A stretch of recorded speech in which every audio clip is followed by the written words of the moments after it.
నమస్తే, welcome to Doordarshan Saptagiri career guidance programme. UPSC civil service ఎగ్జామినేషన్ని clear చేసి ఐఏఎస్ ఐపీఎస్ అవ్వాలనుకుంటున్నారా? అయితే ఈ కెరియర్ గైడెన్స్ ప్రోగ్రామ్ మీకోసం. సివిల్ సర్వీస్ ఎగ్జామినేషన్కు సంబంధించి మనందరికీ చాలా డౌట్స్ ఉంటాయి. మరి ఈ డౌట్స్ని క్లియర్ చేసేందుకు మనతో పాటు ఉన్నారు Takshashila IAS academy managing director Shri Durga Prasad గారు. సో వారితో మాట్లాడి మన డౌట్స్ అన్ని కూడా క్లియర్ చేసుకుందాం. Hello sir, welcome to Doordarshan Saptagiri. నమస్తే అండి. సార్, ఈ యొక్క సివిల్ సర్వీస్ ఎగ్జామినేషన్ గురించి మనం ఈరోజు చర్చించుకోబోతున్నాం. సార్, ముందుగా ఈ యొక్క ఎగ్జామినేషన్ అనేది జనరల్గా ఎన్ని స్టేజెస్ ఉంటుందో తెలియజేయండి. Union public service commission conduct చేసే ఈ సివిల్ సర్వీసెస్ ఎగ్జామినేషన్కి సంబంధించి 3 స్టేజెస్ ఉంటాయండి. ఒకటి ఆబ్జెక్టివ్ మోడ్లో జరిగే ప్రిలిమినరీ ఎగ్జామినేషన్, 2 పేపర్స్ ఉంటాయి, జనరల్ స్టడీస్ అలాగే సీసాట్ అనే క్వాలిఫైయింగ్ పేపర్.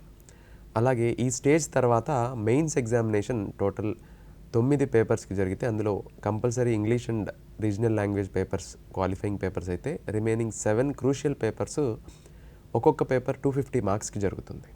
సో ఇలా టోటల్ 1750 మార్క్స్కి రిటర్న్ డిస్క్రిప్టివ్ ఎగ్జామినేషన్లో ఈ 7 పేపర్స్ జరిగితే తర్వాత stage interview stage, personality test అంటారు. ఇది 275 మార్కులు 275 మార్క్స్కి జరిగితే టోటల్ 2025 మార్క్స్కి ఫైనల్ కట్ ఆఫ్ డిసైడ్ చేయబడుతుంది. So first stage, second stage, third stage అనే ఈ ప్రతి ఒక్క స్టేజ్కి దేని ఇంపార్టెన్స్ దానికి ఉంటుంది. ఫస్ట్ స్టేజ్ ప్రిలిమినరీ అనేది ఒక క్వాలిఫైయింగ్ రౌండ్ కింద, అంటే ఆల్మోస్ట్ ఒక 10 లక్షల మంది ఎగ్జామ్ రాస్తే అందులో నెంబర్ ఆఫ్ పోస్ట్ నోటిఫైడ్ బట్టి, ఫర్ ఎగ్జాంపుల్ గత 10 సంవత్సరాలు తీసుకుంటే పోస్ట్ ఎప్పుడు కూడా 1000 లోపు కానీ 1100 దగ్గరలో కానీ ఉన్నాయి, కానీ అంతకన్నా ఎక్కువ ఎప్పుడు పెరగలేదు. యావరేజ్గా ఒక 1000 పోస్ట్ అనుకుంటే ఈ 10 లక్షల మంది ప్రిలిమ్స్ అప్లై చేసిన వాళ్ళ నుంచి మెయిన్స్కి కేవలం 1:13 రేషియోలో 13,000 మందిని మాత్రమే తీసుకోవడం జరుగుతుంది. అలాగే మెయిన్స్ నుంచి ఇంటర్వ్యూ స్టేజ్కి ఈ 1000 పోస్టులకు గాను 1:3 రేషియోలో 1000 పోస్టులకి 3000 మెంబర్స్ని ఇంటర్వ్యూ స్టేజ్కి తీసుకోవడం జరుగుతుంది. సో ఆ ఇంటర్వ్యూ స్టేజ్లో కూడా ఈ 3000 మెంబర్స్ని ఇంటర్వ్యూ చేసిన తర్వాత ఆ final marks, mains and interview marks cumulative score బట్టి ఫైనల్ రిజల్ట్ అనేది 1000 పోస్ట్కి 1000 మెంబర్స్ని తీసుకోవడం జరుగుతుంది. సో ఈ ప్రాసెస్ అనేది ఒక 1 ఇయర్ సైకిల్ అండి. ప్రిపేర్ అవ్వడానికి కొంత టైం పడుతుంది, అట్లీస్ట్ మినిమం 1 ఇయర్ అని చెప్తారు. అలాగే ఎగ్జామ్ రాయటం అనే ప్రాసెస్సే ఒక 1 ఇయర్. ఎందుకంటే ఈ సైకిల్ మనం గమనిస్తే ఫిబ్రవరి మంత్లో ప్రతి సంవత్సరం క్యాలెండర్, యూపీఎస్సీ క్యాలెండర్ ప్రకారం నోటిఫికేషన్ వచ్చినప్పటికీ 3 మంత్స్, అరౌండ్ 3 మంత్స్ తర్వాత మే, జూన్లో మనకి ప్రిలిమినరీ ఎగ్జామినేషన్, అలాగే సెప్టెంబర్, అక్టోబర్లో మెయిన్స్ ఎగ్జామినేషన్, అలాగే దీని రిజల్ట్స్ డిసెంబర్, జనవరిలో రావడం జరుగుతుంది. మెయిన్స్ రిజల్ట్ జనవరి నుంచి ఇంటర్వ్యూస్ కమెన్స్ అయితే in the month of March and April వరకు ఇంటర్వ్యూస్ జరుగుతూ ఉంటాయి. సో ఏప్రిల్ మంత్ వరకు ఆర్ మే మంత్లో రిజల్ట్స్ వస్తాయి. అంటే మనం గమనిస్తే లాస్ట్ ఇయర్ ఫిబ్రవరిలో స్టార్ట్ అయితే ప్రాసెస్ నోటిఫికేషన్, ఈ ఇయర్ ఏప్రిల్కి రిజల్ట్ వస్తుంది. So almost 14 months of cycle అన్నమాట. సో ఈ ప్రాసెస్ని, ఈ ప్యాటర్న్ని, ఈ స్ట్రాటజీస్ని సరిగ్గా అర్థం చేసుకోవడం వల్ల అభ్యర్థులు వాళ్ళ ఇండివిజువల్ సెల్ఫ్ టైం అనే కాకుండా ఈ ఒక ప్రాసెస్గా చూస్తే, దీన్ని ఒక సిస్టమ్గా చూస్తే దేశానికి, కంట్రీకి, యూత్కి కూడా చాలా లాస్ జరుగుతుంది. Yes sir. సార్, ఇప్పుడు మీరు ఈ యొక్క ప్యాటర్న్లో స్టూడెంట్స్ వలన లేదంటే ఆస్పిరెంట్స్ వలన లాస్ జరుగుతుంది అంటున్నారు. సో ఏ విధంగా జరుగుతుంది అంటారు? అంటే లాస్ అంటే మేడం, మనకి ఇండియాకి యూత్ అనేవాళ్ళు చాలా ఇంపార్టెంట్. అందులోనూ యూత్కి 20 to 30 ఈ ఏజ్ అనేది చాలా చాలా చాలా క్రూషియల్ అనమాట. ఎందుకంటే ఒక గ్రాడ్యుయేషన్ స్థాయి కంప్లీట్ అయ్యేసరికి 20-21 ఇయర్స్ వస్తున్నాయి. సో దాని తర్వాత వాళ్ళ సెల్ఫ్ డెవలప్మెంట్ను in turn it should drive to nation's growth and development. So అది ఒకళ్ళిద్దరు టైం అనేది కాకుండా ఆన్ ఏ హోల్ ఈ యూపీఎస్సీ ఎగ్జామ్ అప్లై చేసేవాళ్ళు 10 లక్షల మంది దాకా ఉంటారు. సో వీళ్ళనే కాకుండా కోచింగ్ తీసుకునే వాళ్ళ సంఖ్య, ఈ ఎగ్జామ్ గురించి ఆలోచించే వాళ్ళ సంఖ్య ఆల్మోస్ట్ అరౌండ్ ఒక 10 lakhs వేసుకున్న ఇందులో చాలామంది యొక్క ఏజ్ 20 నుంచి 30, 35, 37 వరకు కూడా ఈ కాంపిటేటివ్ ఎగ్జామ్స్ అనే ఒక సైకిల్లో తిరగడం వల్ల ఆల్మోస్ట్ వాళ్ళ ఎనర్జీస్ ఏవి కూడా వాళ్ళ కాంట్రిబ్యూషన్ ఏది కూడా సక్సెస్ అయితే ఓకే, కానీ ఫెయిల్యూర్ అయితే 10 lakh మెంబర్స్ని వాళ్ళ ఎనర్జీస్ మనం ఈ కంట్రీ కోల్పోతుంది. ఎందుకంటున్నానంటే గత 10 ఏళ్ళు చూసుకుందాం. 10 ఏళ్ళు బట్టి యూపీఎస్సీ నోటిఫై చేసిన పోస్ట్స్ అరౌండ్ 1000, అంటే 10,000 మంది. కానీ ఈ 10 ఏళ్ల బట్టి కోచింగ్ తీసుకునే వాళ్ళ సంఖ్య కనీసం ఒక 15 నుంచి 20 లక్షల మంది ఉంటారు. ఢిల్లీ స్థాయి నుంచి Kanyakumari almost across the country చూసుకుంటే కనీసం 20 లక్షల మంది పైగా కోచింగ్ తీసుకుని ఉంటారు గత 10 ఏళ్లలో. సో వీళ్ళందరి ఎనర్జీస్ కంట్రీకి మనకి ఆర్థికంగా కానీ డిఫరెంట్ సెక్టర్స్లో కాంట్రిబ్యూషన్ లేకుండా కేవలం కోచింగ్ తీసుకుంటున్నాము, ఎగ్జామ్కి ప్రిపేర్ అవుతున్నాము అనే మోడల్లోనే నిరుపయోగంగా వాళ్ళ ఎనర్జీస్ వేస్ట్ అయిపోవడం వల్ల వాళ్ళ సెల్ఫ్, వాళ్ళ ఫ్యామిలీకి కాకుండా దేశానికి కూడా ఇంత వ్యాస్ట్ నెంబర్ ఆఫ్ పీపుల్ ఉండటం వల్ల మన కంట్రీకి కూడా చాలా లాస్ అవుతుందని నేను భావిస్తానండి. Yes sir. ఇన్ జనరల్గా ఈ యూపీఎస్సీ సివిల్స్ ఎగ్జామినేషన్ అనేది ఎవ్రీ ఇయర్ జరుగుతూ ఉంటుంది సార్. దీనికి సంబంధించి ప్యాటర్న్ చేంజ్ అవుతూ ఉంటుందంటారా, లేకపోతే ఒకే రకంగా ప్యాటర్న్ ఉంటుందంటారా? తెలియజేయండి. ఎగ్జామినేషన్ ప్యాటర్న్ అనేది ఆల్మోస్ట్ 2010కి ముందు ఒక రకంగా ఉండేదండి. 10 తర్వాత 15 వరకు కొంత రిఫార్మ్స్ అనేది తీసుకురావడం. ఆప్షనల్స్ ఒకప్పుడు 2 ఆప్షనల్స్ ఉండేవి. అలాగే ప్రిలిమినరీ ఎగ్జామ్లో కూడా ఒక ఆప్షనల్తో ఆబ్జెక్టివ్ ఎగ్జామ్ ఉండేది. అలాగే సీసాట్ పేపర్ అనేది ఇంట్రడ్యూస్ చేశారు. సివిల్ సర్వీసెస్ యాప్టిట్యూడ్ టెస్ట్ అనేది ఇంట్రడ్యూస్ చేశారు. ఏజ్ ఈ లిమిట్స్ అనేది అడ్జస్ట్ చేశారు. 21 నుంచి 32 వరకు present age limit for open category 6 అటెంప్ట్స్తో ఉంది. అలాగే 21 నుంచి 35 వరకు ఓబీసీ కేటగిరీకి 9 అటెంప్ట్స్తో ఉంది. అలాగే 21 నుంచి 37 ఏజ్ వరకు reserved category scheduled caste and scheduled ట్రైబ్స్కి అన్లిమిటెడ్ 21 నుంచి 37 వరకు ఎన్నిసార్లైనా రాసుకునే వెసులుబాటు కల్పించడం జరిగింది. సో ఈ ప్రాసెస్లో సీసాట్ పేపర్ ఇంట్రడ్యూస్ చేసిన తర్వాత కొన్ని సంవత్సరాల తర్వాత 2015-16లో సీసాట్ అనేది క్వాలిఫై చేయడం జరిగింది. అంటే కేవలం rural background students, non maths students ఈ పేపర్లో ఇబ్బందులు పడుతున్నారని ప్రిలిమినరీ పేపర్ 2 దాన్ని క్వాలిఫై పేపర్గా మార్చారు. సో ఇలా మార్పులు అనేవి వస్తున్నప్పటికీ ఇంకా రావాల్సిన మార్పులు ఉన్నాయి. బాస్వాన్ కమిటీ రికమెండేషన్స్ కావచ్చు, పార్లమెంటరీ కమిటీ రికమెండేషన్స్ చాలా ఉన్నాయి. వాటిని ఇంప్లిమెంట్ చేయడానికి గవర్నమెంట్ చూస్తుంది. But we are waiting for the time. అందులో మరింత రెవల్యూషనరీ మార్పులు అనేవి వస్తున్నాయని మనం ఎక్స్పెక్ట్ చేస్తున్నాము. Which are on board. Yes sir. Sir, ఇప్పుడు ఈ UPSC civil service examination entrance exam రాసేందుకు ఏజ్ గ్రూప్తో పాటు మీరు ఇప్పుడు చెప్పారు. సో దీనికి సంబంధించి ఎడ్యుకేషనల్ క్వాలిఫికేషన్ ఏముండాలంటారు? ఎడ్యుకేషన్ క్వాలిఫికేషన్ యూపీఎస్సీ మనకి 2 ఎలిజిబిలిటీ కండిషన్స్ పెట్టారండి. ఇది అందరికీ అందుబాటులో ఉండాలి. డౌన్ రోడ్ నుంచి హయ్యర్ క్లాస్ ఎవరైనా కూడా ఈ ఐఏఎస్, ఐపీఎస్ లాంటి అత్యున్నతమైన సర్వీసెస్కి ఎవరైనా అర్హులు అవడానికి చాలా మినిమం ఎలిజిబిలిటీ కండిషన్స్ పెట్టారు. ఇది అందరికీ అందుబాటులో ఉండాల్సింది కాబట్టి. So 21 years of age attain అయి ఉండాలి. అలాగే ఏదైనా ఒక గ్రాడ్యుయేషన్, అది మీరు రెగ్యులర్ కావచ్చు, డిస్టెన్స్ కావచ్చు, వొకేషనల్ ఏదైనా మోడ్లో గ్రాడ్యుయేషన్ అనేది కంప్లీట్ చేసుంటే ఈ ఎగ్జామ్కి మీరు ఎలిజిబుల్ అండి. Yes sir. సార్, ఇప్పుడు ఈ ఎగ్జామ్కి సంబంధించి ఎపీర్ అయ్యేటటువంటి వాళ్ళు పర్సంటేజ్ చాలా ఎక్కువ ఉంటుంది, కానీ సక్సెస్ రేట్ చూస్తే మాత్రం పర్సంటేజ్ చాలా తక్కువలో ఉంటుంది. సో దీనికి సంబంధించి మీరేమంటారు? డెఫినెట్గా ఇది అభ్యర్థులు, ప్రిపేర్ అయ్యే అభ్యర్థులు, అవ్వాలనుకునే అభ్యర్థులు గమనించాల్సిన విషయం అండి. ఎందుకంటే సక్సెస్ రేట్ అనేది మీరు చూస్తే అప్లై చేసేవాళ్ళు 10-12 లక్షల మంది అప్లై చేస్తుంటే ఇక్కడ ఉండే పోస్ట్స్ ఆల్మోస్ట్ 1000 అంతకన్నా తక్కువే. కొన్నిసార్లు గత 2-3 సంవత్సరాల్లో చూసుకుంటే 800-900 కూడా వచ్చాయి. మొన్న 2023లో 1016 పోస్టులు రిక్రూట్ చేశారు. సో ఇలా చూసుకుంటే గత 10 ఏళ్ళు మొత్తం చూసుకున్న 10,000 మందినే రిక్రూట్ చేశారు. ఆఫ్ కోర్స్ వేరే సర్వీసెస్ వరకు central government, state government vacancies పక్కన పెడితే ఈ ఆల్ ఇండియా సర్వీసెస్ యూపీఎస్సీలో group A, group B services గురించి మనం మాట్లాడుకుంటే ఇంత తక్కువ మంది, ఆల్మోస్ట్ గత 10 ఏళ్లలో ప్రతి సంవత్సరం 1,00,000 నుంచి 2,00,000 మంది కొత్త అభ్యర్థులు గ్రాడ్యుయేట్స్ అయ్యి ఈ ఎగ్జామ్ కోసం బయటకు వచ్చి కోచింగ్ సెంటర్స్లో జాయిన్ అవుతూనే ఉన్నారు. అలాగే సక్సెస్ రేటు ఎప్పుడు 1000 మందే ఉంటారు.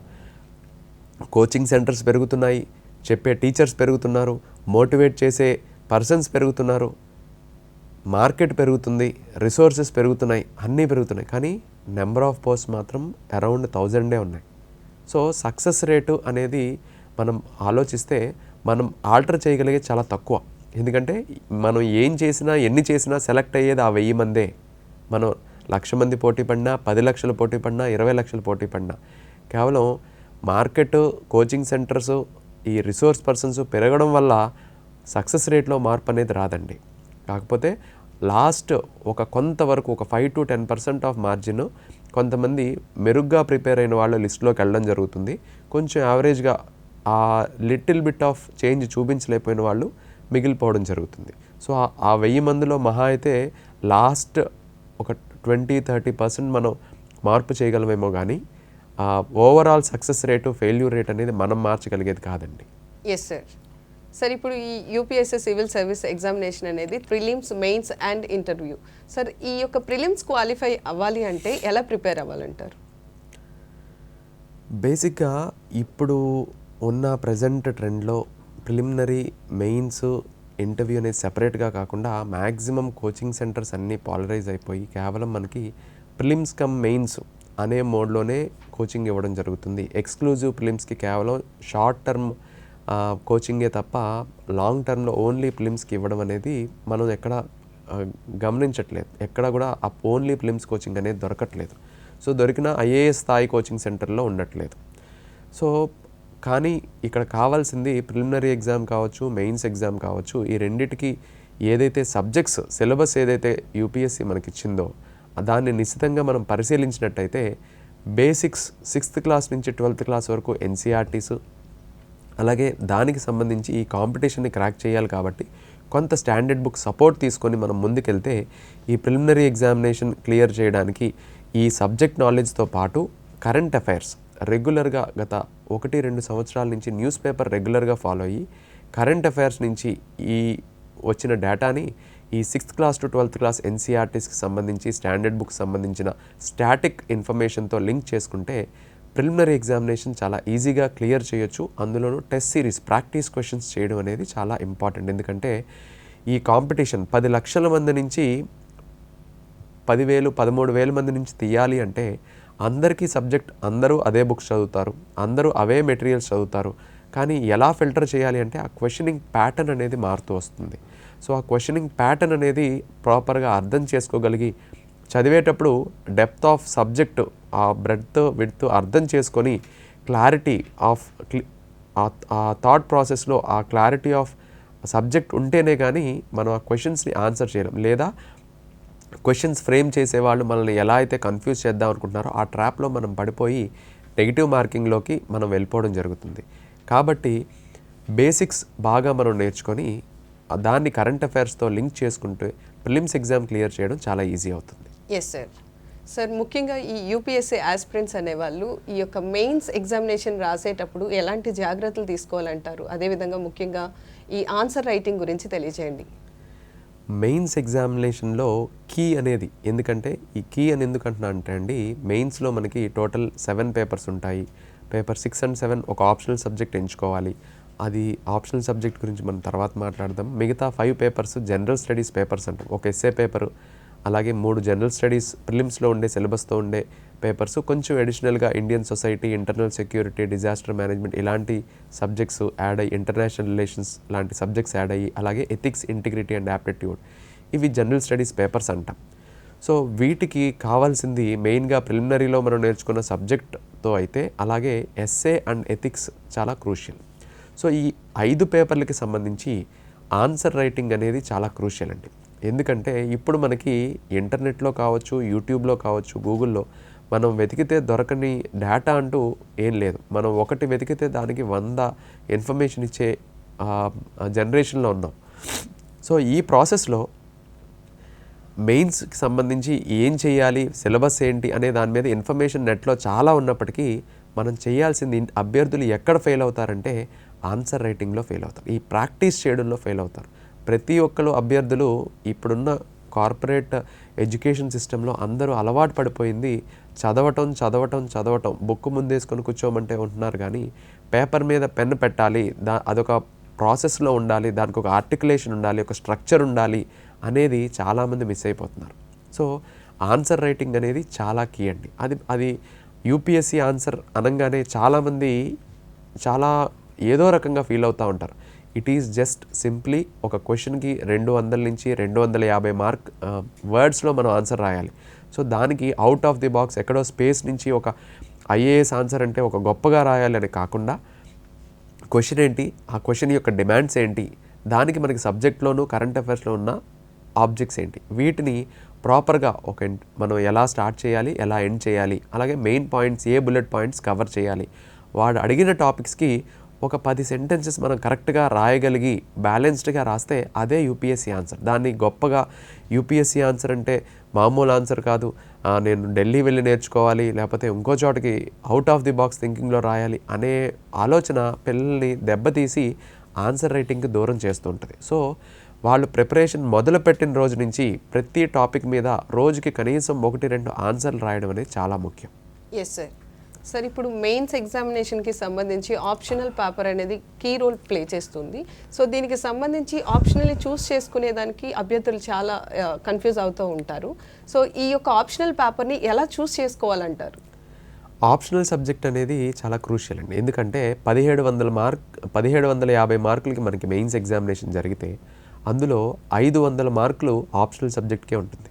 మనం గమనిస్తే టాప్ ర్యాంకర్స్ సెలెక్ట్ అయిన వాళ్ళందరి మార్క్స్ చూస్తే ఈ 1250 మార్కులు జనరల్ స్టడీస్ పేపర్స్లో ఎన్ని మార్క్స్ వస్తాయో రిలేటివ్గా చూస్తే ఈ 500 మార్కులో ఎక్కువ మార్కులు స్కోర్ చేసుకునే అవకాశం ఉంటుంది. ఎందుకంటే ఈ 500 మార్కులకి ఆల్మోస్ట్ 300 వరకు స్కోర్ చేస్తూ ఉంటారు అభ్యర్థులు ఆప్షనల్ సబ్జెక్ట్లో.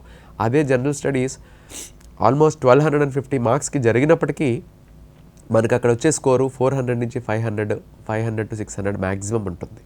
సో అలా ఉన్నప్పుడు ఆప్షనల్ సబ్జెక్ట్ ఇంపార్టెన్స్ చాలా పెరుగుతుంది. సో ఎలా చూస్ చేసుకోవాలి, ఎందుకు ఈ ఆప్షనల్ చూస్ చేసుకోవాలి అనే దాని మీద కొన్ని కన్స్ట్రెయింట్స్ ఉంటాయి. సో ఆప్షనల్ అనేది మనకి ఇంట్రెస్ట్ ఎలా ఉంది, ఆప్షనల్ అనేది రీసెంట్ ట్రెండ్లో అది మార్క్స్ బాగా వస్తున్నాయా, స్కేలింగ్ ఎలా ఉంది, ఎంతమంది అభ్యర్థులు సెలెక్ట్ చేసుకుంటున్నారు, అంతమంది అభ్యర్థుల్లో మనం బెటర్ ఆన్సర్ ఆ కాంపిటీషన్ మనం ఇవ్వగలమా, అలాగే సిలబస్ మనం ఎంత టైంలో కవర్ చేయగలం. కొన్ని ఆప్షనల్స్ ఫర్ ఎగ్జాంపుల్ మ్యాథమెటిక్స్ తీసుకోండి, లెంతీ ఆప్షనల్స్, అలాగే ఆంథ్రోపాలజీ, సోషియాలజీ లాంటివి చాలా తక్కువ టైంలో కవర్ చేయగలిగే ఆప్షనల్స్. అలాగే తెలుగు లిటరేచర్ తీసుకోండి, కొంచెం లెంతీ కానీ ఇంట్రెస్టింగ్గా తెలుగు అంటే ఇష్టం ఉన్నవాళ్ళు, రైటింగ్ బాగుండేవాళ్ళు, పద్యాలు స్టోరీస్ని ఎంజాయ్ చేసేవాళ్ళు తీసుకోగలిగిన ఆప్షనల్. అలాగే లిటరేచర్స్ అనేది ఒక సెపరేట్ పందా అయితే ఈ public administration, political science and international relations, geography, history ఇలా ఒక్కొక్క ఆప్షన్కి ఒక్కొక్క క్యారెక్టర్ ఉంటుంది. సో దాన్ని మనం అందిపుచ్చుకోగలము అని అనుకుంటే దాన్ని అర్థం చేసుకొని మనం ఆప్షనల్ తీసుకోవాలి. మనం ఆప్షనల్కి ఎంత టైం కేటాయించగలం. ఫర్ ఎగ్జాంపుల్ ఒక్కొక్క సబ్జెక్ట్ మనం చదివేటప్పుడు కొంత ఇంట్రెస్ట్ ఎక్కువ జనరేట్ అవుతూ ఉంటుంది. పలానా సబ్జెక్ట్ నేను ఎంత ఎక్కువ చదివినా ఇంకా చదవాలనిపిస్తుంది, బోర్ కొట్టట్లేదు, అలాంటి సబ్జెక్ట్ని కూడా షార్ట్ లిస్ట్ చేసుకొని అప్పుడు యూపీఎస్సీలో రీసెంట్ ట్రెండ్స్ని ఫాలో అయ్యి ఆప్షనల్ సెలెక్ట్ చేసుకుంటే చాలా బాగుంటుంది మేడం. Yes sir. సార్ ఇప్పుడు prelims and main knowledge plus answer writing skills ఉంటే సరిపోతుంది. బట్ ఇంటర్వ్యూని క్లియర్ చేయాలంటే క్వశ్చన్స్ ఏం అడుగుతారో అనేది, బోర్డు ఏం అడుగుతారో అనేది తెలియదు కాబట్టి, సో దీనికి సంబంధించి ఇంటర్వ్యూలో ఎక్కువ స్కోర్ చేయాలంటే ఎలాంటి జాగ్రత్తలు తీసుకోవాలంటారు?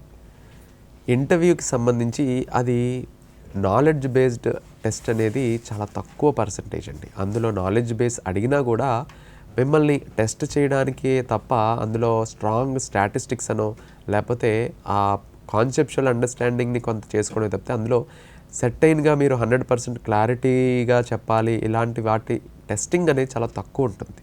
సో ఇంటర్వ్యూలో మన థాట్ ప్రాసెస్ ఎలా ఉంది, మన ప్రజెంటేషన్ ఎలా ఉంది, మన వే ఆఫ్ అప్రోచ్ ఎలా ఉంది, ఏ రకంగా మనం బోర్డ్ని అప్రోచ్ అవుతున్నాము, మన బ్రాటప్ని చిన్నప్పటి నుంచి మనకున్న లైఫ్ స్టైల్ని ఎలా ప్రజెంట్ చేస్తున్నాము, మన కాంట్రిబ్యూషన్ ఫ్యూచర్ జనరేషన్స్కి ఎలా ఉండబోతుంది, ఈ ప్రజెంటేషన్ ఎలా ఉందనేదే టెస్ట్ చేస్తారు తప్ప మళ్ళీ నాలెడ్జ్ని ఫిలిమ్స్లోనూ మెయిన్స్లోనూ టెస్ట్ చేసిన మళ్ళీ అదే నాలెడ్జ్ని ఎంత పర్సంటేజ్ గ్రోత్, ఎంత పర్సంటేజ్ జీడిపి, ఈ స్టాటిస్టిక్స్ అడగడం అనేది చాలా తక్కువ అండి.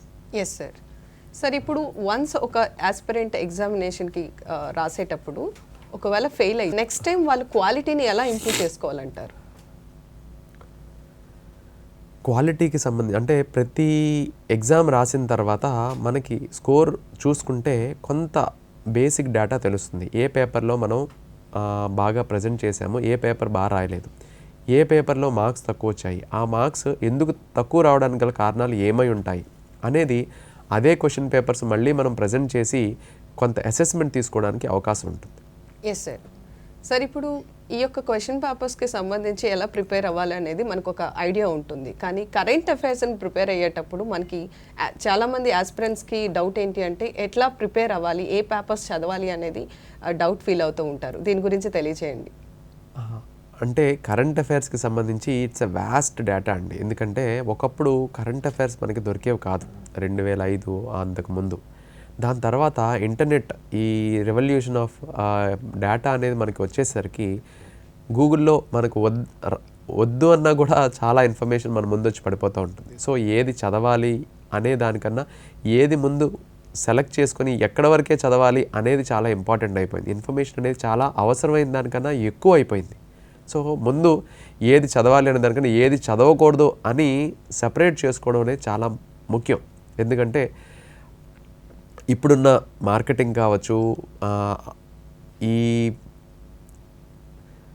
సోషల్ మీడియాకి సంబంధించి వేరియస్ ప్లాట్ఫామ్స్లో రకరకాలుగా మనం ప్రతిరోజు ఇన్ఫర్మేషన్ మన ముందు ప్రజెంట్ చేయబోతుంది. దాన్ని మనం ఎలా సెలెక్ట్ చేసుకోవాలి, ఎలా సెలెక్ట్ చేసుకోకూడదు, ఈ పాయింట్స్ని మనం చూసుకుంటే మనం యూట్యూబ్ ఓపెన్ చేసినా, ఇన్స్టాగ్రామ్ ఓపెన్ చేసినా, గూగుల్ ఓపెన్ చేసినా, ఈమెయిల్ ఓపెన్ చేసినా, ఏది ఓపెన్ చేసినా కూడా అందులో లాట్స్ ఆఫ్ ఇన్ఫర్మేషన్ కంటెంట్ వస్తుంది. సో దాన్ని మనం ఫిల్టర్ చేసుకొని కరెంట్ అఫైర్స్ని ప్రాపర్గా బేసిక్స్ నుంచి అబ్జర్వ్ చేస్తే ఎన్ని సోర్సెస్ ఉన్నా కూడా ఆ అన్ని సోర్సెస్ కూడా 90% కంటెంట్ బేస్ చేసేది డైలీ న్యూస్ పేపర్ నుంచి. కాబట్టి మనం డైలీ న్యూస్ పేపర్ని కరెక్ట్గా ఫాలో అవుతూ లాస్ట్లో ఒక 10% మ్యాగజైన్స్ కానీ, కొన్ని ఎడిటోరియల్స్ని సెలెక్ట్ చేసుకొని చదవటం కానీ, కొంత ఎక్స్ట్రా డేటా రివైజ్ చేసుకోవడానికి కానీ చూసుకుంటే సరిపోతుంది. ఇది ఐడియల్ ప్రాసెస్. ఎన్ని కొత్త సోర్సెస్ వచ్చినా, ఎంతమంది కొత్త ట్రైనర్స్ వచ్చినా, ఎన్ని కొత్త రిసోర్సెస్ వచ్చినా ఈ బేసిక్స్ ప్రాసెస్ని ఎవరు బీట్ చేయలేరండి. ఎవరికైతే టైం తక్కువ ఉంటుందో, ఎవరికైతే జాబ్ లొకేషన్స్లో లేకపోతే వర్క్ని అవాయిడ్ చేయలేక అన్నీ బ్యాలెన్స్ చేసుకుంటూ వర్క్ని, ప్రిపరేషన్ని బ్యాలెన్స్ చేయాలనుకుంటూ అలాంటి వాళ్ళకి కొంత ఈ ఎడిషనల్ కరెంట్ అఫైర్ సోర్సెస్ కొంత హెల్ప్ అవ్వచ్చు. ఎందుకంటే వాళ్ళు రిస్క్ తీసుకుంటారు. ప్రతిరోజు న్యూస్ పేపర్ చదివే టైం వాళ్ళకు ఉండదు. ప్రతిరోజు కరెంట్ అఫైర్స్ గ్యాదర్ చేసుకొని, మార్క్ చేసుకొని, సపరేట్ కరెంట్ అఫైర్స్ నోట్ చేసుకునే అవకాశం వాళ్ళకు ఉండకపోవచ్చు. అలాంటి వాళ్ళకి అది హెల్ప్ అవుతుంది. కానీ ఐడియల్గా ఫుల్ టైం ప్రిపేర్ అయ్యే అభ్యర్థులు ఎప్పుడూ న్యూస్ పేపర్ని రిసార్ట్ చేయడమే చాలా ముఖ్యమైన స్టెప్ అండి. Yes sir. Sir, in case UPSC aspirants వాళ్ళకున్న అటెంప్ట్స్లో క్లియర్ చేయలేకపోతే సో వాళ్ళకి ఫర్దర్గా ఉండేటటువంటి వైడ్ ఆపర్చునిటీస్ ఏంటి, ఆర్ ఎల్స్ ప్లాన్ బి అవుతారు? యూపీఎస్సీ ప్రిపేర్ అయ్యే అభ్యర్థులు మెయిన్గా గమనించాల్సింది ఏజ్. ఈ ఎగ్జామ్ మనకి రకరకాల కారణాల వల్ల 21 ఇయర్స్ నుంచి 32 ఇయర్స్ వరకు ఓపెన్ కేటగిరీలో, అలాగే రిజర్వ్డ్ కేటగిరీ 37 వరకు, ఇంత ఏజ్ ఆల్మోస్ట్ 16-17 ఇయర్స్ ఆఫ్ ఈ గ్యాప్లో ప్రిపేర్ అవ్వచ్చు, ఎగ్జామ్ రాయొచ్చు అని. కానీ అభ్యర్థులు గమనించాల్సింది ఆల్మోస్ట్ ఎగ్జామ్ వచ్చే వరకు విక్రమార్కుల్లాగా నేను చేయాలనుకుంటున్నాను, లేకపోతే ఇలాంటి వాటి అన్నిటికన్నా ముఖ్యమైనది ఒక ప్లాన్ బి అప్రోచ్. మీరు ప్రిపేర్ అయ్యే స్టార్టింగ్లో కూడా మీరు గుర్తుపెట్టుకోవాల్సింది, మనం ఒక ఎగ్జామ్ రాయడానికి వెళ్తున్నాం. అందులో సక్సెస్ అవ్వచ్చు, ఫెయిల్ అవ్వచ్చు, కానీ మన లైఫ్ ఇక్కడితో ఆగిపోదు. సో కాబట్టి ప్లాన్ బి అనేది చాలా చాలా చాలా important. Of course UPSC prepare అయితే, యూపీఎస్సీ స్థాయి లాంటి ఎగ్జామ్ ప్రిపేర్ అయితే ఆ సిలబస్ని బేస్ చేసుకొని మనకి లాట్ ఆఫ్ కాంపిటేటివ్ ఎగ్జామ్స్ మనకి అందుబాటులో ఉన్నాయి. అది సెంట్రల్ గవర్నమెంట్లో అయినా ఎస్ఎస్సి సిజిఎల్ కావచ్చు, ఇంటెలిజెన్స్ బ్యూరో కావచ్చు, ఆర్బీఐ ఎగ్జామ్స్ కావచ్చు, నబార్డ్, సిడ్బీ, సెబీ ఇలాంటి సెంట్రల్ గవర్నమెంట్ ఇన్స్టిట్యూషన్స్లో జాబ్స్ కావచ్చు, assistant commandants in central armed forces కావచ్చు, central CRPF, CISF, BSF, ITBP ఇలాంటి వాటిలో అసిస్టెంట్ కమాండెంట్స్ కావచ్చు, ఢిల్లీ పోలీస్ కావచ్చు, ఇలాంటి lot of opportunity central government అలాగే స్టేట్ గవర్నమెంట్లో కూడా గ్రూప్ 1, గ్రూప్ 2 అలాగే అదర్ వేకెన్సీస్ కూడా అందుబాటులో ఉంటాయి. కానీ చాలామంది చేసే మిస్టేక్స్, యూపీఎస్సీ వచ్చే వరకు నేను ఢిల్లీ వదిలిరాను, నేను ఇంటి నుంచి వచ్చాను కాబట్టి యూపీఎస్సీ సాధించే ఇంటికి వెళ్తాను, ఇలాగా చాలామంది మిస్గైడ్ అయ్యి డిప్రెషన్లోకి వెళ్ళిన ఎగ్జాంపుల్స్ మేము రెగ్యులర్గా చూస్తుంటాం. కాబట్టి మనం స్టార్ట్ చేసేటప్పుడు ప్లాన్ బి అప్రోచ్ అనేది చాలా సజెస్టబుల్ అండి. సక్సెస్ అయితే ఇట్ ఈస్ వెరీ గుడ్. అలాగే ఇందులో రెండొక యాంగిల్ ఏంటంటే, ఫైనాన్షియల్గా వెల్ సెటిల్డ్ ఫ్యామిలీస్ ఉంటాయి. వాళ్ళ పిల్లలకి ఖచ్చితంగా మీరు వేరే జాబ్ చేయాల్సిన పని లేదు, మీరు అయితే క్రాక్ చేయండి అమ్మా, లేదంటే మీరు మన బిజినెసెస్ చూసుకుందరు, మీకు ఇంకా వేరే ఆల్టర్నేటివ్స్ అవసరం లేదు, మీరు పెట్టే ఎనర్జీస్ మొత్తం అన్నీ ఈ ఎగ్జామ్ మీదే పెట్టండి, అయితే వెళ్ళండి గుడ్, లేదంటే మీకు సపోర్ట్గా ఆల్రెడీ మన ఫ్యామిలీ బిజినెసెస్ మన వెంచర్స్ ఆల్రెడీ ఉన్నాయి. సో ఇలాంటి ఫ్యామిలీస్ నుంచి వచ్చిన వాళ్ళు అయితే పర్లేదు. కానీ మిడిల్ క్లాస్ వాళ్ళు, లోవర్ మిడిల్ క్లాస్ వాళ్ళు ఈ ఎగ్జామ్ ఈ సర్వీస్ మీద ఉన్న క్రేజ్తో, మీడియాలో ఉన్న అటెన్షన్తో, ఈ పవర్ అలాగే మనీ ఇలాంటి వాటి మీద ఉన్న అటెన్షన్ని రియలైజ్ చేసుకోవడానికి ఈ 21 ఇయర్స్ నుంచి 37 ఇయర్స్ వరకు ఉన్న క్రూషియల్ ఏజ్ని ఇక్కడ చాలామంది మిస్గైడ్ చేసుకుంటున్నారు. సో అలాంటి వాళ్ళని కూడా నేను దూరదర్శన్ ప్లాట్ఫామ్లో అపీల్ చేద్దాం అనుకుంటున్నాను. ఎందుకంటే చాలామంది సక్సెస్ రేట్ అనేది అందరికీ ముఖ్యమే. అందరూ సక్సెస్ అవ్వగానే గార్లెండ్స్ వేస్తారు, బొకేస్ ఇస్తారు, ప్రైజ్ చేస్తారు, ఎక్కడా లేని రిలేటివ్స్ వచ్చేస్తారు, మావాడే అనుకుంటూ బోల్డ్ మంది వస్తారు. ఓకే, ఈ గ్లామర్ అంతా బాగానే ఉంటుంది. కానీ ఫెయిల్యూర్ వాళ్ళ పరిస్థితి ఏంటి? కొన్ని వేల మంది, లక్షల మంది ఎగ్జామ్లో ఫెయిల్ అయ్యి ఇంకా అలాగే ఉంటున్నారు. వాళ్ళ గురించి మీడియా పట్టించుకోదు, వాళ్ళ ఫ్యామిలీ రిలేటివ్స్ ఎవరు కూడా అటెన్షన్ చూపించరు. ఇలాంటివన్నీ వాళ్ళు కూడా పార్ట్ ఆఫ్ ది సొసైటీ కాబట్టి వాళ్ళని ప్రాపర్ వేలో పెట్టాల్సిన మార్గం మనందరి మీద బాధ్యత ఉంది. కాబట్టి వాళ్ళని అడ్రస్ చేయడం అనేది ఈ prime. So plan B approach అనేది ఎప్పటికీ ఉండాలి. ఇప్పుడు కూడా ప్రజెంట్ జనరేషన్కి తెలియని విషయం ఏంటంటే, మీరు గ్రాడ్యుయేషన్ ఏదైనా కూడా మీరు ఒకవేళ ప్రిపరేషన్లో కొన్ని సంవత్సరాలు ఉంటే ప్లాన్ బి అప్రోచెస్ చాలా ఉన్నాయి. అది మీరు కన్సల్ట్ చేస్తే ఖచ్చితంగా మీకు ప్లాన్ బి ఒక ఐటీ సెక్టర్లో కావచ్చు, అలాగే మీరు చదువుకున్న సెక్టర్లో కావచ్చు, మిమ్మల్ని రిక్రూట్ చేసుకొని మీకు ఒక డీసెంట్ లైఫ్ స్టైల్ ఇచ్చే అవకాశాలు చాలా ఉన్నాయండి. సో అది మాత్రం అభ్యర్థులు మర్చిపోకూడదు. సరే, ఈ యూపీఎస్సీ సివిల్ సర్వీస్ ఎగ్జామినేషన్ అనేది చాలా టఫ్ అని, ఇది క్లియర్ చేయటం అందరికీ సాధ్యపడదునే అంటూ ఉంటారు, నిజమేంటారా? అంటే మనం ఎగ్జాంపుల్స్ తీసుకుని దీన్ని మాట్లాడితే, ఇది ఫస్ట్ అటెంప్ట్లో క్లియర్ చేసిన వాళ్ళు ఉన్నారు, సెకండ్ అటెంప్ట్, థర్డ్ అటెంప్ట్లో క్లియర్ చేసిన వాళ్ళు చాలా వేల మంది ఉన్నారు. సో ఒక ప్రాసెస్ లో ముందుకు వెళ్తూ, ఒక ప్రాపర్ గైడెన్స్లో ముందుకు వెళ్తూ, స్ట్రాటజీస్ని కరెక్ట్గా బిల్డ్ చేసుకుంటూ, మనలోని నెగిటివ్స్ ఈ ఎగ్జామ్కి ఏవైతే కావాలో వాటన్ని నెగిటివ్స్ని మనలో ఉన్నవి పాజిటివ్స్గా మార్చుకుంటే డెఫినెట్గా ఇది ఒక పాసిబుల్ టాస్క్. 99% మందికి ఇది పాసిబుల్ టాస్క్. సో కానీ ఇక్కడ ఏమవుతుందంటే అండి, ఈ ప్రాసెస్, ఈ గైడెన్స్, ఈ కరెక్ట్ అప్రోచ్ అనేది చాలామందికి అందుబాటులోకి రాదు. సో అందుబాటులోకి రాకపోవడం వల్ల ఇది పాసిబులా ఇంపాసిబులా అనేది, ఫర్ ఎగ్జాంపుల్ మీకు ఒక ఎగ్జాంపుల్ చెప్పాలి అంటే, ఇప్పుడు ప్రాబ్లమ్స్ ఏంటి? ఒక మిడిల్ క్లాస్ అభ్యర్థులు ఒక కోచింగ్ తీసుకోవాలి అంటే ఫస్ట్ అసలు కోచింగ్ అవసరమా లేదా అనే కాన్సెప్ట్ నుంచి కోచింగ్లోకి ముందుకు వెళ్తే ఆల్మోస్ట్ ఒక 3 to 4 years, first 3 to 4 years proper guidance లేక కంప్లీట్గా వేస్ట్ అయిపోతుంది. ఈ ఎగ్జామ్ గురించి కరెక్ట్గా తెలుసుకోవడానికి కొన్ని ఎక్స్పెరిమెంట్స్ చేసి, పల్టీలు కొట్టి, రాంగ్స్ చేసి, దాని నుంచి మళ్ళీ ఫెయిల్ అయ్యి, మళ్ళీ కరెక్ట్ ప్రాసెస్ తెలుసుకొని, ఇలా కేవలం కరెక్ట్ ప్రాసెస్ తెలుసుకొని ప్రాపర్ గైడెన్స్లోకి వచ్చేసరికే 3-4 ఏళ్ళు వేస్ట్ అయిపోతుంది.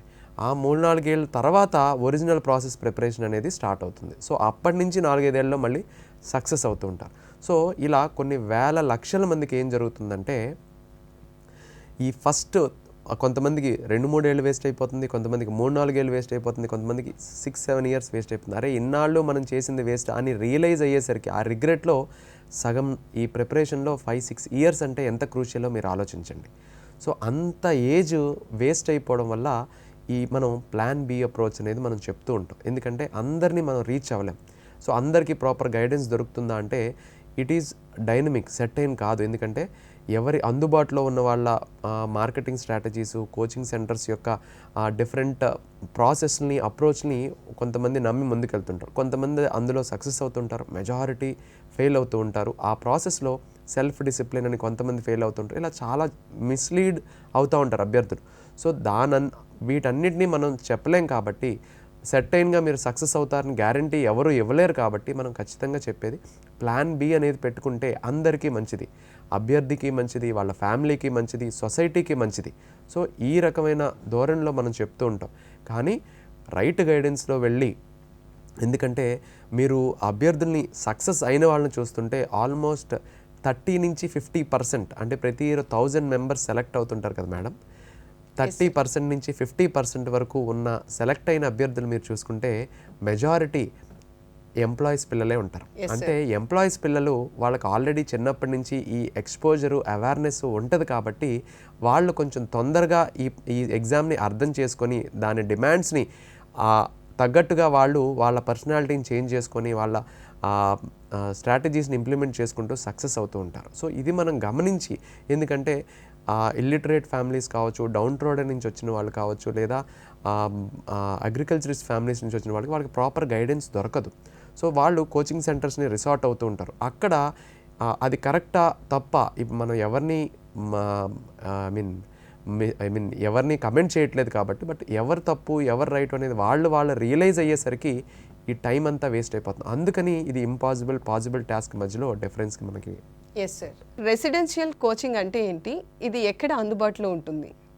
అంటే రెసిడెన్షియల్ కోచింగ్ అనేది ఎందుకు అంటున్నానంటే, ముందు అసలు ఈ ప్రాసెస్లో ప్రాబ్లమ్స్ ఏంటి అనేది మనం గమనిస్తే, ఒక మిడిల్ క్లాస్ అభ్యర్థి ఒక మధ్యతరగతి స్థాయి ఫ్యామిలీ నుంచి అసలు ఐఏఎస్ అవ్వాలి, ఐపీఎస్ అవ్వాలి అనే డ్రీమ్తో ముందుకి అసలు ఆలోచన వస్తే, ఆలోచనే ముందు చాలా పెద్దది. అరే మన వల్ల అవుతుందా అవ్వదా, ఇది చాలా ఎక్కువ కష్టపడే వాళ్ళు, చాలా బాగా చదివే వాళ్ళ కోసమే, లేదా బాగా వెల్ సెటిల్డ్ ఫ్యామిలీస్ ఆఫీసర్స్ పిల్లలు వాళ్ళు మాత్రమే చేయగలిగేది, మనలాంటి వాళ్ళకి కాదు అనే క్వశ్చన్స్ కూడా వస్తాయి. వాటన్నిటిని దాటుకొని లేదు నేను ఎగ్జామ్కి ప్రిపేర్ అవ్వాలి అనే డెడికేషన్తో కానీ ముందుకు వెళ్తే కనుక, సో ఆ పట్టుదల కోచింగ్ తీసుకోవాలా లేదా అనేది. సో మన ఫ్యామిలీలో చాలామంది ఫ్యామిలీస్లో ఎవరు ఉండరు కాబట్టి సరే కోచింగ్కి వెళ్దాము. కోచింగ్కి వెళ్ళాలి అంటే అసలు కోచింగ్ తీసుకోవాలి అంటే ఢిల్లీ వెళ్ళాలా, హైదరాబాద్ వెళ్ళాలా, లేకపోతే ఆన్లైన్లో తీసుకోవాలా, ఎక్కడ తీసుకుంటే ఇదొక క్వశ్చన్. దీనికి కూడా గైడెన్స్ కావాలి. అసలు ఢిల్లీ వెళ్ళాలా లేదా, హైదరాబాద్ సరిపోతుందా లేదా, ఇంట్లో కూర్చొని చదవగలనా లేదా, దీనికి కూడా గైడెన్స్ ఈ స్టేజ్ నుంచి కూడా కావాలి. సో అలా అని ఫర్ ఎగ్జాంపుల్ ఢిల్లీ వెళ్దాం అనుకున్నాం. సో ఢిల్లీ వెళ్తే కోచింగ్ సెంటర్ ఒక ఎత్తు అయితే, రోజులో 3-4 గంటలు కోచింగ్ సెంటర్లో మనం గడిపితే రిమైనింగ్ 20 అవర్స్ మనం అకామిడేషను, ఆ ప్లేసు, మనకు ఆ క్లైమేటు, ఫుడ్డు, ఇలాంటి చాలా ఛాలెంజెస్ ఉన్నాయి. సో వీటన్నిటిని ఎలా అడ్రస్ చేయాలి, ముందు అందులో మెయిన్ డిమాండ్ మనం వచ్చింది కోచింగ్ కోసం కాబట్టి అసలు కోచింగ్ సెంటర్ ఎలా సెలెక్ట్ చేసుకోవాలి, ఫ్యాకల్టీని బేస్ చేసుకొని చూస్ చేసుకోవాలా, ఒకవేళ ఫ్యాకల్టీని బేస్ చేసుకుంటే ఆ ఫ్యాకల్టీ నేను కోచింగ్ తీసుకున్నంతసేపు ఆ ఫ్యాకల్టీ అక్కడ ఉంటారా ఉండరా, అలాగే ఇన్స్టిట్యూట్ యొక్క రెప్యుటేషన్ని బేస్ చేసుకొని చేసుకోవాలా, లేదా ఇన్స్టిట్యూట్ చూపించే ర్యాంక్స్ని బేస్ చేసుకొని చేసుకోవాలా, దేన్ని బేస్ చేసుకొని ఇన్ఫ్రాస్ట్రక్చర్ని బేస్ చేసుకొని చేసుకోవాలా, ఆ ఫెసిలిటీస్ బట్టి చేసుకోవాలి. ఇలాంటి లాట్ ఆఫ్ క్వశ్చన్స్ పిల్లల్ని డైలమాలోకి వేస్తాయి. సో ఆ డైలమాస్ అన్నిటినీ ఎక్కడ కొంత ఉంటుందంటే, ఎంతలో కొంత ఈ మార్కెటింగ్ ఇన్స్టిట్యూట్స్ చూపించే మార్కెటింగ్లో అభ్యర్థులు కొంత మిస్లీడ్ అవుతూ ఉంటారు. సో ఎవరు చెప్పేది వినాలి, ఎవరు చెప్పేది వినకూడదు అనేది తెలియక అభ్యర్థులు కొంత ఇన్స్టిట్యూట్స్ ట్రాప్లో పడిపోవడం జరుగుతుంది. సో అక్కడ మళ్ళీ డే ప్లానింగ్, ఎందుకంటే ఇప్పుడున్న ప్రజెంట్ జనరేషన్కి ఇప్పుడున్న సిచ్యువేషన్లో సెల్ఫ్ డిసిప్లిన్ ఎంతవరకు ఉంటుందనేది ఒక క్వశ్చన్ మార్క్. ఎందుకంటున్నానంటే, కోచింగ్కి మనం ఢిల్లీ ఫర్ ఎగ్జాంపుల్ వెళ్తే రోజులో ప్రతిరోజు 3 నుంచి 4 గంటల క్లాస్ ఉంటుంది. సో ఆ క్లాస్ తర్వాత రిమైనింగ్ టైం మనకు ఒక 6 to 7 అవర్స్ స్లీప్ అన్నా, రిమైనింగ్ ఒక 2-3 అవర్స్ జనరల్ యాక్టివిటీస్కున్న రిమైనింగ్ టైము మనం సెల్ఫ్ ప్రిపరేషన్లో ఉండాలి.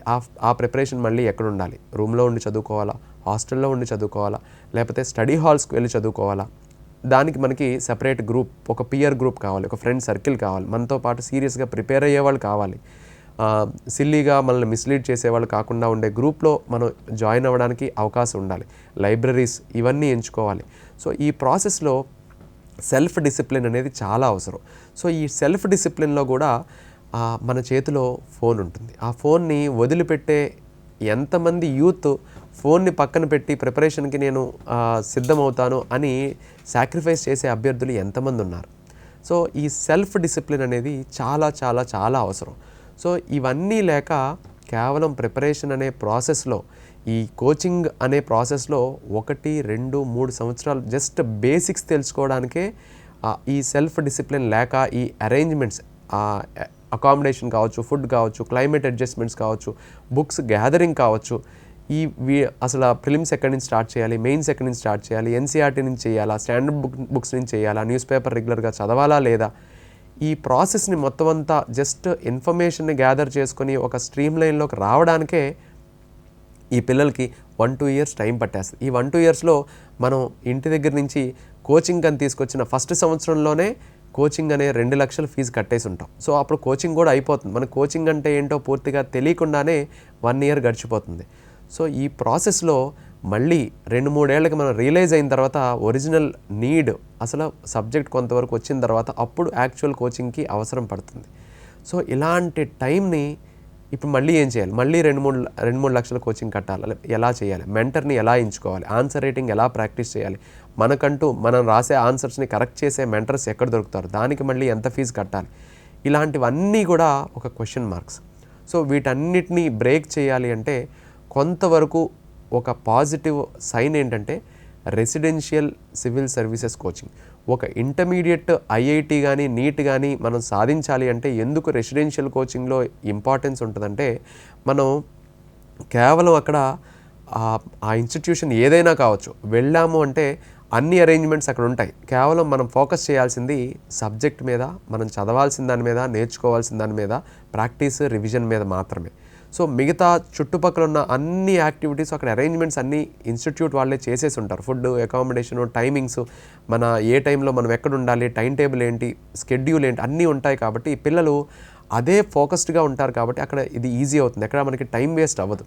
కానీ ఇక్కడ మనం ఢిల్లీ వెళ్ళి పిల్లలు 20 ఇయర్స్ 21 ఇయర్స్ కదా, వాళ్ళ లైఫ్ వాళ్ళు చూసుకోగలరు, సీరియస్గా ఉన్నవాడు మెచ్యూరిటీ ఉంటుందిలే, వాళ్ళ లైఫ్ వాడు చూసుకోగలలే అని వదిలేస్తే చాలామంది ఈ జనరేషన్లో పిల్లలు మిస్లీడ్ అయ్యి 2-3 ఏళ్ళు వేస్ట్ చేసుకోవడానికి ఇదే కారణం అనమాట. సో దానికోసం రెసిడెన్షియల్ కోచింగ్ అనేది ఉంటే ఈ అభ్యర్థులు అక్కడికి వెళ్తే అన్ని ఫెసిలిటీస్ అక్కడ అరేంజ్మెంట్స్ అన్నీ ఉంటాయి. కాబట్టి కేవలం మార్నింగ్ నుంచి ఈవినింగ్ కేవలం ఎడ్యుకేషన్ మీద పెడితే ఈ ప్రాసెస్ ఆఫ్ వేస్టేజ్ ఆఫ్ టైంని మ్యాక్సిమం మనం తగ్గించుకునే అవకాశం ఉంటుంది.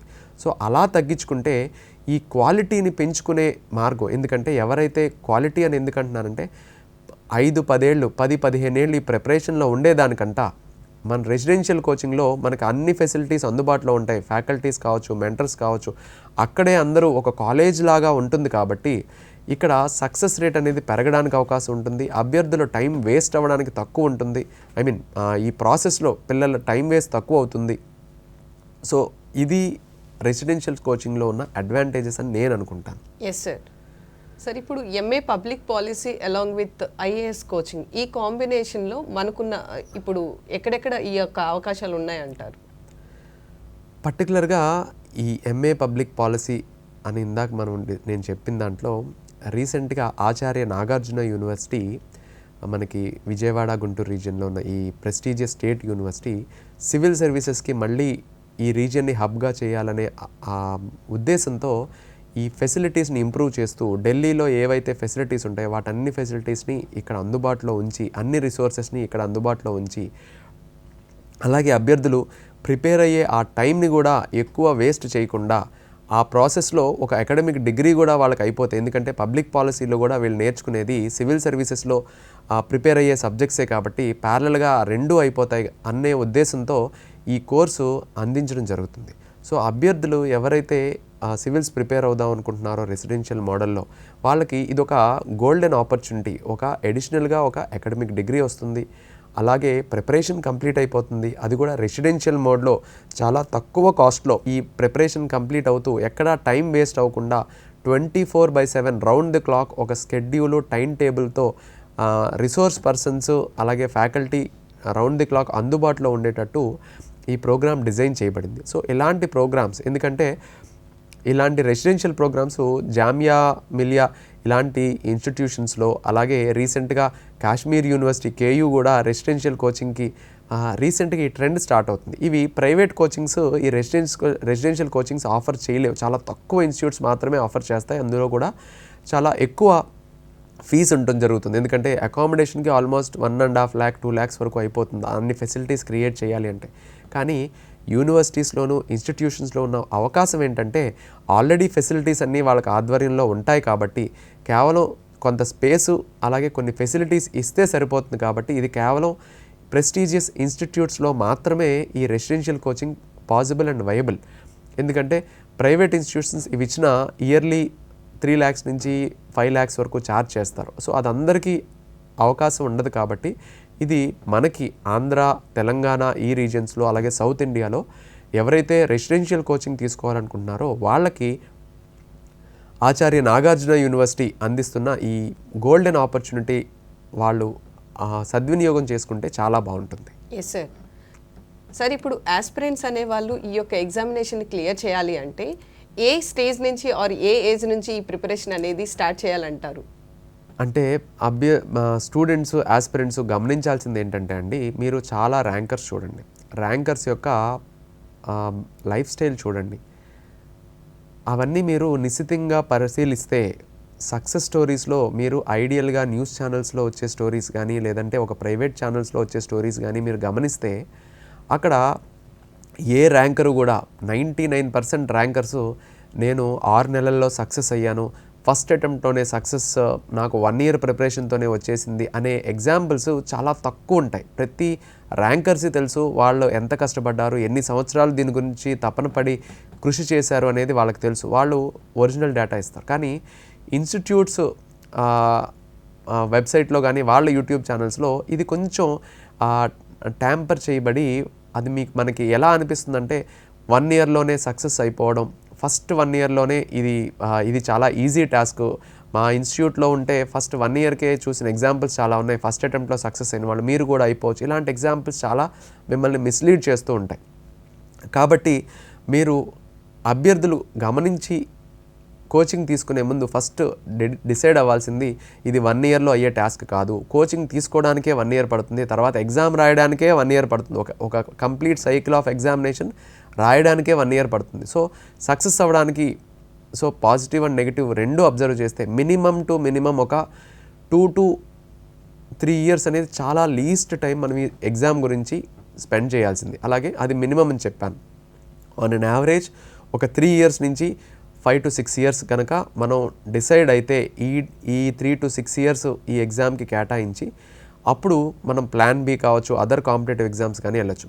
సో నేను సబ్మిట్ చేసేది ఏంటంటే మీ అందరికీ దూరదర్శన్ ఆధ్వర్యంలో సివిల్ సర్వీసెస్ ప్రిపరేషన్ అనేది మీరు అనుకుంటే మినిమం టైం 3 to 5 years పెట్టుకోండి. ఈ 3 to 5 years ఎటువంటి డీవియేషన్స్ లేకుండా, డీవియేషన్స్ అంటే ఈ రెసిడెన్షియల్ కోచింగ్ మోడ్లో లాంటి వ్యవస్థల్లో మీరుంటే డీవియేషన్స్ ఉండవు, అదర్ యావిగేషన్స్ లేకుండా ఇదే పని మీద 100% మీ ఎఫర్ట్స్ ఎగ్జామ్కి ఇచ్చేస్తే మీ సక్సెస్ అనేది ఇక్కడ రావడానికి మ్యాక్సిమం ఛాన్సెస్ ఉంటాయి.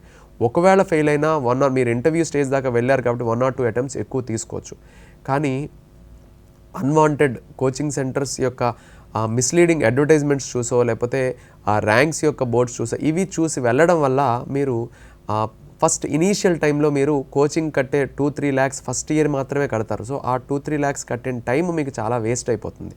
కాబట్టి మీరు గమనించేది జాయిన్ అయ్యేటప్పుడు ఒక ఎత్తు అయితే ఎప్పటి నుంచి ప్రిపేర్ అవ్వాలి అని మేడం అడిగిన దానికి మీరు ఎప్పటి నుంచైనా స్టార్ట్ చేయొచ్చు. కానీ ఎగ్జామ్ ఇచ్చే దానికి minimum at least 1 to 2 years of sincere preparation ఉంటేనే ఈ ఎగ్జామ్ పాసిబుల్ అవుతుంది.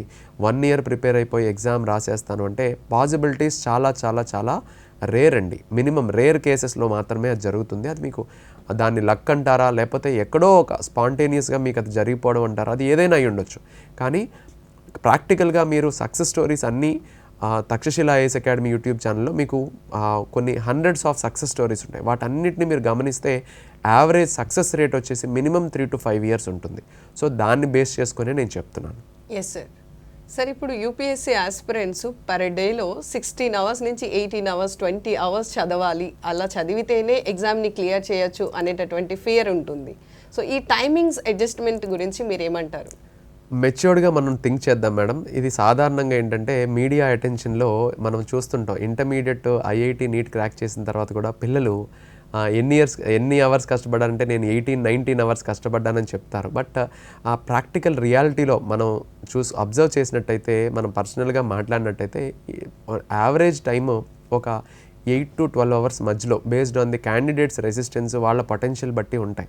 బట్ ఎగ్జామ్ దగ్గర పడుతున్నప్పుడు ఇంకొంచెం దాన్ని పెంచడానికి 12 to 13 hours 14 hours పెంచడానికి అవకాశం. అంతేగాని 18 hours 19 hours 16 hours అలాగా పాసిబిలిటీ చాలా తక్కువ. ఒకవేళ అంత కష్టపడినా chances of retaining that reading subject is very low. మనం చదివింది గుర్తుపెట్టుకునే అవకాశం మన మైండ్, మన మన బాడీకి ఆ కెపాసిటీ చాలా తక్కువ ఉంటుంది. సో వీటన్నిటిని కూడా మనం గమనించి అసలు ఎందుకు చదవాలి, 16-17 గంటలు ఎందుకు చదవాలి? నేను ప్రిపరేషన్ స్టార్ట్ చేసి 2-3 ఏళ్ళు అయింది. అయిన తర్వాత ఇప్పుడు నేను 16-17 గంటలు ఎందుకు చదవాలి? నేను ఇప్పుడే స్టార్ట్ చేశాను, 1 ఇయర్లో నేను క్రాక్ చేసేయాలనుకుంటున్నాను అని ఒక మిస్కన్సెప్షన్లో, ఒక ఫాల్స్ అజంప్షన్స్లో ఈ 1 ఇయర్ పాటు నేను 18-19 అవర్స్ చదివేసి ఈ ఎగ్జామ్ క్రాక్ చేస్తాను అనేది చాలామంది ఇది ఫాలో అయ్యి ఫెయిల్ అయిన వాళ్ళు కొన్ని హండ్రెడ్స్ ఆఫ్ పీపుల్ ఉన్నారు. మీరు మమ్మల్ని కన్సల్ట్ చేస్తే వాళ్ళ పర్సనల్ ఎక్స్పీరియన్సెస్ కూడా మీకు ఒక లైవ్ మీకు ఎగ్జాంపుల్గా తీసుకోవాలా లేదా మీకు అర్థమవుతుంది. సో కాబట్టి అలా కాకుండా స్లో అండ్ స్టడీ కన్సిస్టెన్సీతో డైలీ ఒక 6 to 8 అవర్స్, మీరు చాలామంది ర్యాంకర్స్ ఇంటర్వ్యూస్లో కూడా చూస్తుంటారు, అలా ఫాల్స్ అజంప్షన్స్లోకి వెళ్ళకండి. నేను 6 to 8 అవర్స్ చదివాను. వర్కింగ్లో ఉన్న వాళ్ళైతే ఒక 1 ఇయర్ సిన్సియర్గా ప్రిపేర్ అయ్యి 2 to 3 అవర్స్ డైలీ కేటాయించి ఒక 3 to 4 ఇయర్స్లో సక్సెస్ అయిన వాళ్ళు ఉన్నారు. వాళ్ళు వర్క్ చేసుకుంటూ ఇనీషియల్గా కోచింగ్ తీసుకున్నప్పుడు మాత్రమే ఫుల్ టైం కేటాయించి దాని తర్వాత నెక్స్ట్ ఇయర్ నుంచి వర్క్ చేసుకుంటూ డైలీ 2 to 3 అవర్స్ ఈ ప్రిపరేషన్ గురించి మిగతా టైం అంతా వర్క్ చేసుకొని ఫ్యామిలీస్ని ఆ రెస్పాన్సిబిలిటీస్ని మేనేజ్ చేస్తూ ఈ ఎగ్జామ్లో సక్సెస్ అయిన వాళ్ళ ఎగ్జాంపుల్స్ కూడా బోలెడ్ ఉన్నాయి. సో అలాంటి సిచ్యువేషన్స్ ఉన్నప్పుడు ఎందుకు ఈ 16 అవర్స్ చదవాలి, 18 అవర్స్ అనే అజంప్షన్స్ దేనికి, అనే ఒక ఫాల్స్ మిత్స్ దేనికి?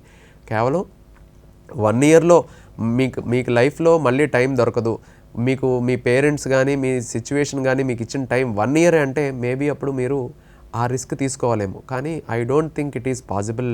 Even if you give 18-19 hours per day, మీరు మీ లైఫ్ స్టైల్లో ఈ ఎగ్జామ్కి కావాల్సిన స్ట్రెంగ్త్, ఆ అనలిటికల్ కెపాసిటీస్ మీరు కోల్పోతారు అంత స్లీప్లెస్ నైట్స్ మీరు స్పెండ్ చేయడం వల్ల. Yes sir. సార్ ఇప్పుడు యూపీఎస్సీ ఎగ్జామ్ రాసేందుకు minimum qualification degree.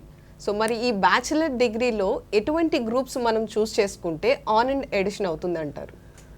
So bachelor డిగ్రీలో ఇప్పుడు అంటే ఒకప్పుడు అసలు ప్రజెంట్ ఉన్న అవేర్నెస్ ఒకప్పుడు లేదండి. ఇప్పుడు రాను ఏంటంటే ఫెసిలిటీస్ చాలా ఎక్కువ అవుతున్నాయి అభ్యర్థులకి. ఇన్ఫర్మేషన్ ఆన్ నెట్ కావచ్చు, అలాగే ఇప్పుడు గ్రాడ్యుయేషన్ స్థాయి నుంచి కూడా ప్రెస్టీజియస్ యూనివర్సిటీసే ఒక కరికులమ్స్ డిసైడ్ చేస్తున్నాయి.